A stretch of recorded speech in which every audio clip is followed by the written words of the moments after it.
ইরানের বিরুদ্ধে শুরু হওয়া অপারেশন এপিক ফিউরির ব্যয়ভার নিয়ে বিশদ তথ্য ও বিশ্লেষণ সামনে আসতে শুরু করেছে।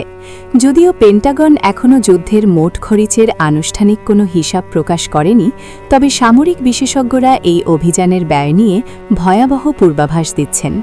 আনাদোলু নিউজ এজেন্সির প্রাক্কলন অনুযায়ী অভিযানের প্রথম ২৪ ঘণ্টাতেই যুক্তরাষ্ট্রের ব্যয় হয়েছে প্রায় $৭৭৯ মিলিয়ন, অর্থাৎ প্রতি ঘণ্টায় খরচ হচ্ছে প্রায় $৩২.৫ মিলিয়ন।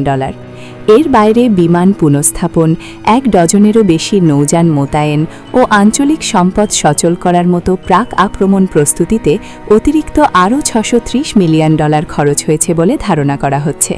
স্টিমসন সেন্টারের সিনিয়র ফেলো ক্রিস্টোফার পেবেল আল জাজিরাকে জানিয়েছেন, যুদ্ধের গতি প্রকৃতি এবং প্রতিটি অস্ত্রের উচ্চ মূল্য বিবেচনা করলে এই ব্যয় কয়েক বিলিয়ন ডলারে গিয়ে ঠেকতে পারে।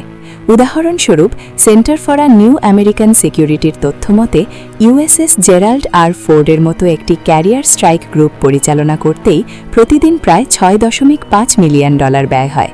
বর্তমানে পারস্য উপসাগর ও আরব সাগরে একাধিক এই ধরনের গ্রুপ সক্রিয় থাকায় দৈনিক অপারেশনাল খরচ আকাশচুম্বী হয়ে দাঁড়িয়েছে। তবে বিশেষজ্ঞরা মনে করছেন, আর্থিক ব্যয়ের চেয়েও বড় উদ্বেগের কারণ হয়ে দাঁড়িয়েছে মার্কিন সামরিক বাহিনীর অস্ত্রের মজুদ।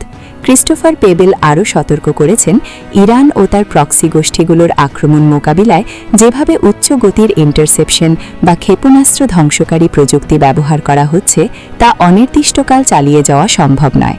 বর্তমান গতিতে অভিযান চললে বড়জোর কয়েক সপ্তাহ অস্ত্রের মজুদ অক্ষুণ্ণ থাকতে পারে। ফলে যুদ্ধের আর্থিক স্থায়িত্বের চেয়েও এখন মার্কিন অণকৌশলের প্রধান চ্যালেঞ্জ হয়ে দাঁড়িয়েছে দ্রুত ফুরিয়ে আসা উন্নত প্রযুক্তির গোলাবারুদ ও প্রতিরক্ষা সরঞ্জাম। মধ্যপ্রাচ্যের এই বহুমুখী ও ব্যয়বহুল সংঘাত কতদিন স্থায়ী হবে তা অনিশ্চিত। ফলে মার্কিন প্রতিরক্ষা বাজেটে কতটা প্রভাব পড়বে তা নিয়ে এখন ওয়াশিংটনের অন্দরে গভীর উদ্বেগ তৈরি হয়েছে।